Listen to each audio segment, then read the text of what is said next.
অভয়াশ্রম গড়ে তুলি, দেশি মাছে দেশ ভরি, এই প্রতিপাদ্যকে সামনে রেখে সারা দেশের মতো পিরোজপুরেও পালিত হয়েছে জাতীয় মৎস্য সপ্তাহ 2025।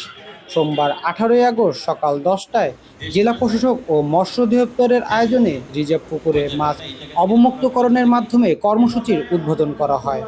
পরে শহীদ মিনার প্রাঙ্গণ থেকে শোভাযাত্রা বের হয়ে শিল্পকলা একাডেমির মিলনায়তনে আলোচনা সভায় গিয়ে শেষ হয়। এ সময় প্রধান অতিথি হিসেবে উপস্থিত ছিলেন পিরোজপুরের জেলা প্রশাসক মোহাম্মদ আশরাফুল আলম খান। বিশেষ অতিথি হিসেবে উপস্থিত ছিলেন পিরোজপুরের পুলিশ সুপার খান মোহাম্মদ আবু নাসের, পিরোজপুর জেলা বিএনপির আহ্বায়ক অধ্যক্ষ আলমগীর হোসেন।